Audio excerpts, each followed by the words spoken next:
Olá, sejam bem-vindos a mais um vídeo do canal Pocotaku. Eu sou o Alisson. Se você é novo por aqui, não se esqueça de se inscrever e também ativar o sininho para receber todas as notificações do canal. O link nas redes sociais vão estar aqui na descrição, então segue a gente lá, deixa o like no começo do vídeo para estar nos ajudando. E no vídeo de hoje a gente vai estar falando sobre esse sétimo episódio de Kimetsu, o que trouxe um novo vilão para essa história, ou seja, mais uma das transformações do Hantengo. Então, bora lá comentar sobre isso.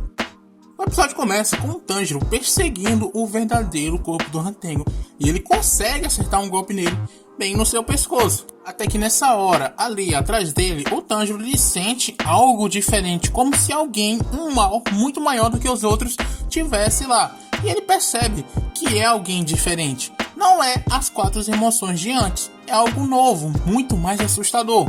E mesmo com esse novo oponente chegando, ele resolve se concentrar em cortar a cabeça do Oni. Mas o poder da Nezuko acaba acabando, e a lâmina que era vermelha volta ao normal. Com isso, o Tanjiro não consegue mais cortar a cabeça do demônio. O Genya ainda tenta ajudar, mas como ele estava todo ferido, ele não consegue nem atirar. Com isso, aquele novo inimigo acaba chegando e atingindo o Tanjiro com um ataque que destrói tudo à sua volta, e dragões de madeira surgem atacando de todos os lados. O Tanjiro ele consegue se desviar da maioria, mas ele acaba vacilando e quando ele ia sendo acertado, a Nezuko aparece para salvar ele. E esse demônio ele começa a falar, e só de olhar para ele, o Tanjiro ele começa a se apavorar, fica tremendo de medo apenas por olhar para ele. E mesmo com esse medo, ele fica se perguntando se aquele era um sexto Oni, mas ele percebe que a presença das outras quatro emoções sumiram.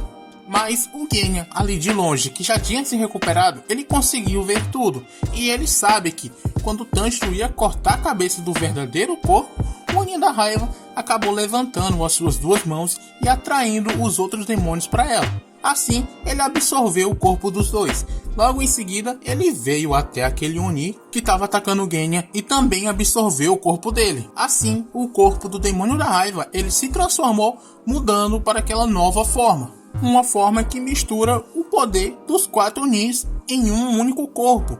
Com isso, o Genya ele começa a se preparar para enfrentar aquele demônio, trocando ali a munição da arma. O Oni ele protege o verdadeiro corpo, protegendo ele em um casulo de madeira. O Tanjiro pergunta para ele por que eles são os vilões.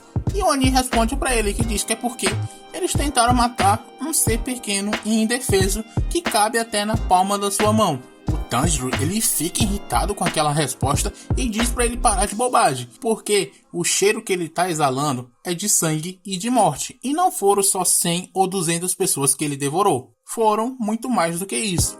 Ele pergunta o que eles fizeram para merecer isso, e o Tanjiro diz para ele não bancar a vítima depois dele ter matado e comido várias pessoas, e o Tanjiro termina dizendo que vai cortar a cabeça dele. E o Oni, como resposta, pergunta se alguma das pessoas que ele já comeu era da família do Tanjiro, mas ele diz que não.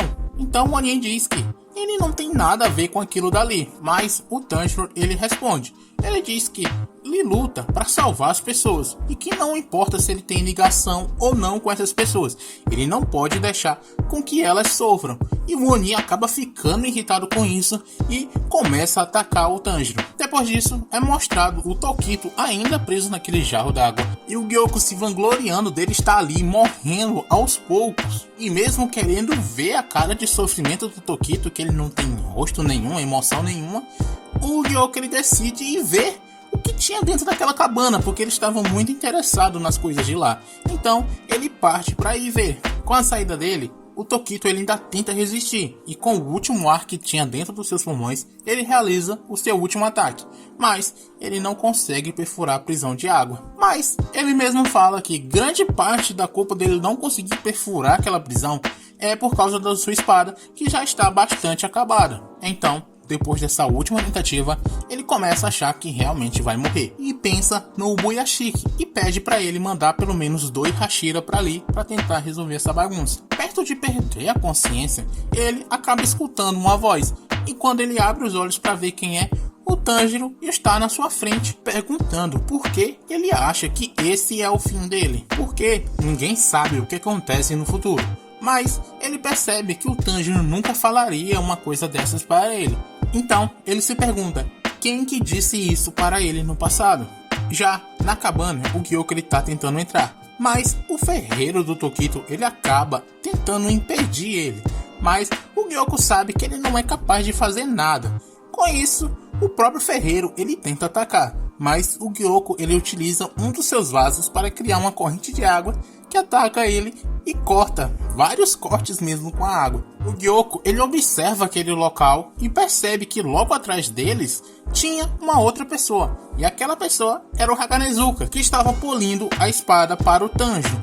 E ele age como se aquilo não tivesse acontecido, como se não tivesse ninguém ali na cabana junto com ele. E o Haganezuka ele fica pensando como aquela espada era boa e se pergunta quem foi que fez essa espada, ou por que não colocou o seu nome na espada, e sim apenas um símbolo. E ele tá totalmente vidrado e concentrado naquela espada. E o Gyoko também fica irritado porque nem ele próprio conseguia ter uma concentração assim, mesmo sendo um artista em suas palavras. Então, com a mais pura inveja, ele ataca o Haganezuka, mas, mesmo assim, ele nem se mexe.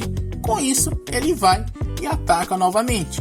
Vários cortes em sequências que acabam tirando a máscara do Haganezuka. Mas, para surpresa dele e do outro ferreiro, o Haganezuka nem se abala com aqueles cortes. E é revelado o verdadeiro rosto do Haganezuka e o que aquele homem tem de bonito, ele tem de louco. Ou homem lindo, cara. Pô, não tem que admitir uma coisa dessa. E o Gyoko, já puto da vida, sabe que matar o Haganezuka seria muito fácil. Mas ele quer fazer com que ele largue aquela espada. Ele tomou para Cristo o Haganezuka. E enquanto tudo isso acontece, o Tokito ele continuava alucinando com o Tanjiro falando com ele. E mesmo assim, aquela alucinação fala para ele a continuar acreditando, porque alguém vai vir para salvar ele. Porque as pessoas são assim, elas se unem quando precisam uma das outras. Mas o Tokito, ele é incrédulo a isso. Ele começa a pensar que ninguém vai vir salvar ele, porque todos são mais fracos do que ele. E ele próprio era quem deveria ter sido muito mais forte. Mas ele acabou superestimando as suas habilidades. Tudo isso por ser um Hashira. Então, aquela alucinação fala que ele realmente está certo em relação a isso, mas alguém vai vir para salvar ele. E quando o Tokito já estava aceitando a sua morte, quando ele olha, o Kotetsu está na frente da prisão, tentando tirar ele de lá com uma faca, tentando perfurar aquela prisão de água. E ele tenta salvar o Tokito dali, mas ele mesmo não acredita que isso seja possível, porque ele próprio não conseguiu cortar aquela coisa. O Kotetsu não teria a menor chance de fazer isso. E mesmo assim, o Kotetsu ele não desiste de tentar salvar ele. E nessa hora, surge um dos feitiços do Kyoko. E o Tokito, ali de dentro, ainda tenta avisar o Kotetsu que tinha alguém atrás dele. E era para ele fugir.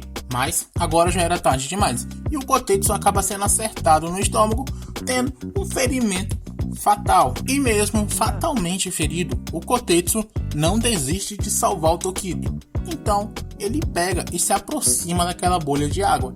E como seu último ato de esperança, ele joga ar dentro daquela bolha, fazendo com que o Tokito ele consiga respirar novamente. Então o Tokito ele suga todo aquele ar e mais uma vez o Tanjiro vem em sua mente, falando: tudo de bom que a gente faz para os outros, um dia será feito a nós.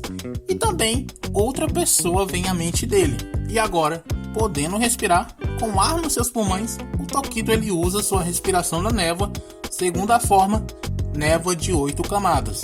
E assim, ele se liberta daquela prisão. Após se libertar, o Tokito ele finalmente consegue se lembrar. E ele se lembra que o seu pai tinha os mesmos olhos vermelhos que o Tanjiro. Se encerrando o episódio aqui. Espero que vocês todos tenham gostado desse vídeo. Deixa o like no finalzinho do vídeo se ainda não deixou. E a Mitsuri ainda continua sumida. Vou botar cartaz procurado nela, viu?